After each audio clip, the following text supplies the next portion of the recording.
Bonjour à tous, bienvenue dans ce JT. Tous à vélo ce week-end pour donner du souffle à ceux qui n'en ont pas. La PLB Muco contre la mucoviscidose donc a lieu samedi à Callac dans les Côtes-d'Armor.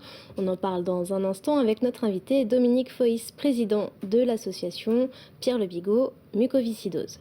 Tout de suite, le point sur l'actualité de ce mardi 21 juin.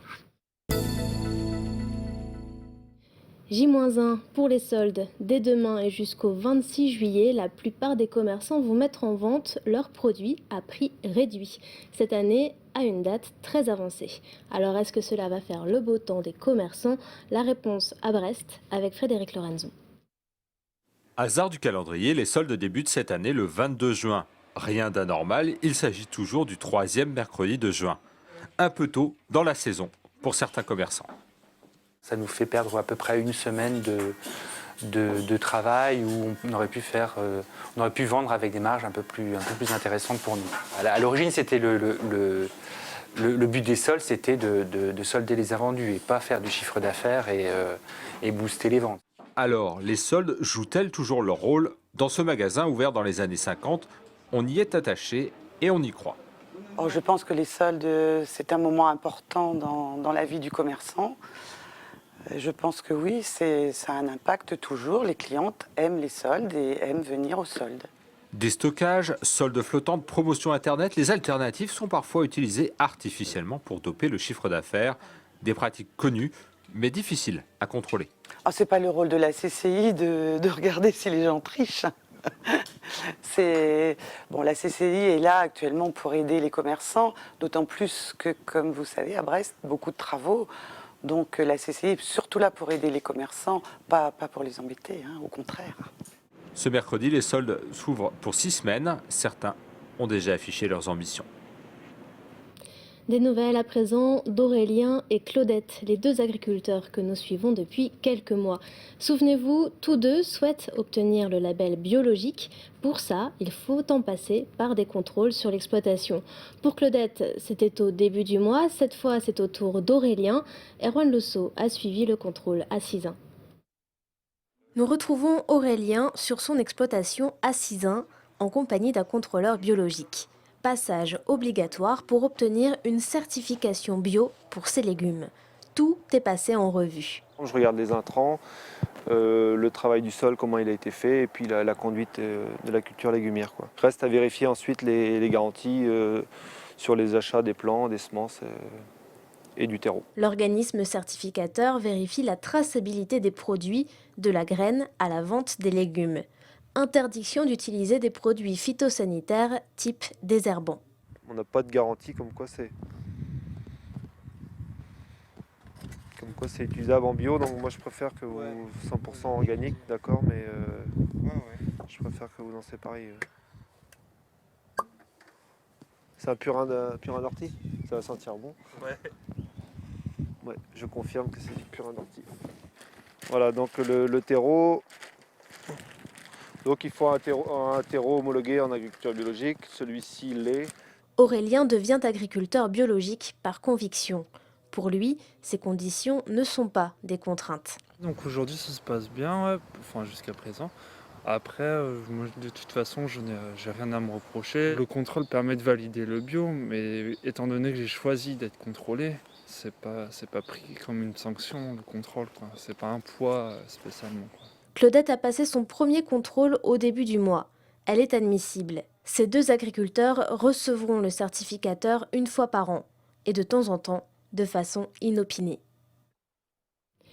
Donner du souffle à ceux qui n'en ont pas, c'est le slogan de la Pierre Le Bigot contre la mucoviscidose, association que vous co-présidez. Dominique Foïs, bonjour. Bonjour.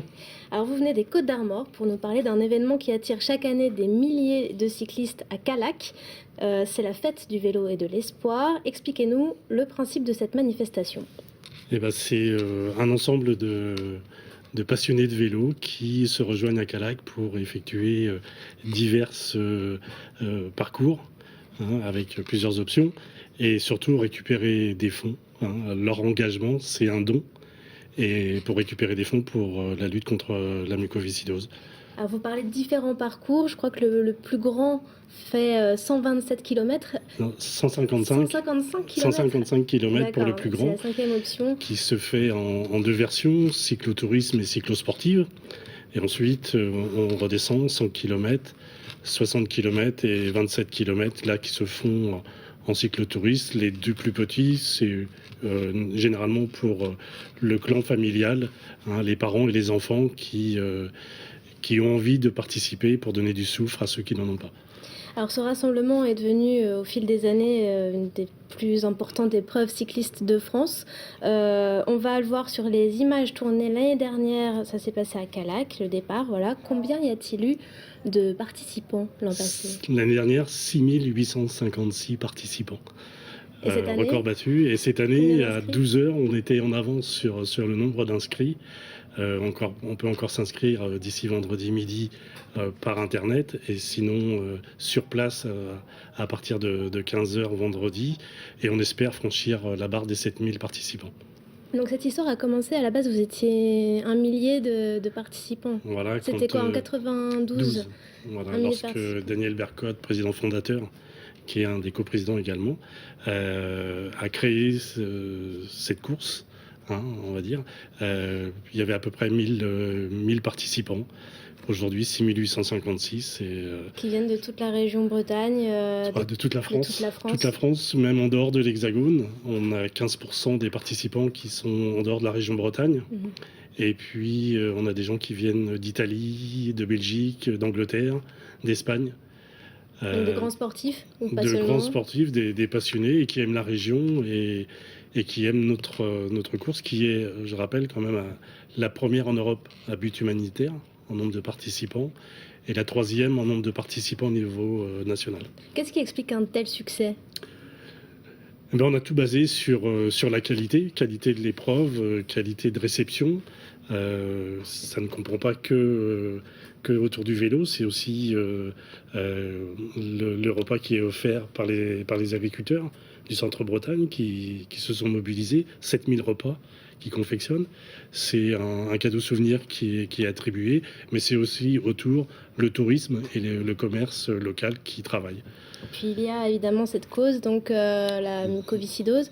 Combien vous récoltez de fonds chaque année grâce à cette épreuve? Alors l'an dernier, on a remis un chèque à l'association nationale, un chèque de 460 000 euros, hein, qui émane de la PLB Muco 2010 et de la Rando Muco, mais également d'une multitude de bénévoles qui sont dans le milieu associatif. On en dénombre à peu près 4000 à 4500 qui, à un moment de l'année, travaillent pour nous et qui viennent grossir ces sommes. 460 000 euros, je l'ai dit, plus de 6 millions d'euros depuis 1992. Et alors, est-ce qu'il y a eu des avancées concrètes dans la recherche depuis que cet événement existe? Est-ce que vous avez eu des choses qui se sont passées concrètement contre la mucoviscidose? Alors certes, comme on dit, la maladie n'est pas encore guérie, mais on l'a fait reculer. On l'a fait reculer assez fortement. En 1992, la moyenne de vie d'un patient muco était de 20 ans. Aujourd'hui, on a passé la barre des 42 ans. Donc on a gagné plus d'un an chaque année pour faire reculer cette maladie, notamment dans le domaine de la pharmacologie, hein, qui est un des secteurs les plus pointus aujourd'hui pour faire reculer la maladie. Et puis l'autre partie de la recherche, c'est sur la thérapie génique.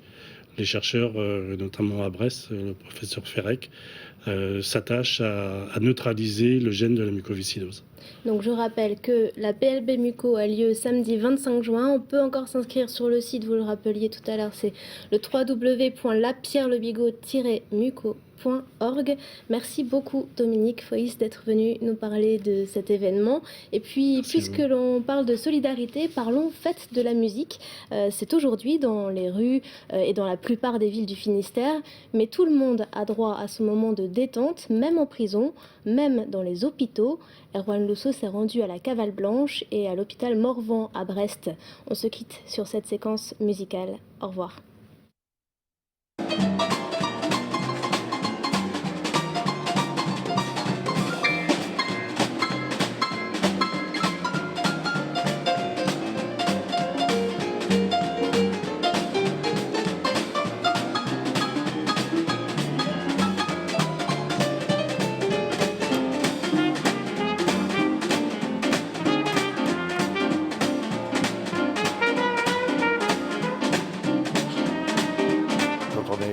hospitalisé comme ça, d'avoir un petit peu de gaieté dans l'après-midi, ça fait pas de mal. Quoi. C'est pour ça que je suis descendu d'ailleurs, autrement je serais peut-être pas descendu. C'est déjà le jour de l'été et ça remonte un peu le moral des gens qui sont hospitalisés.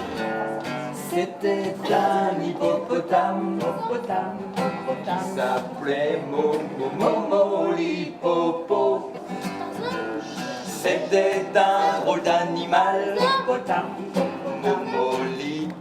Momo l'hippopo. Il y a des musiques, des musiciens. J'adore la musique. Et puis je l'ai offert au nuage. Je suis vert, dit l'Africain. Je suis vert. Je suis vert, dit l'Africain. Je suis vert.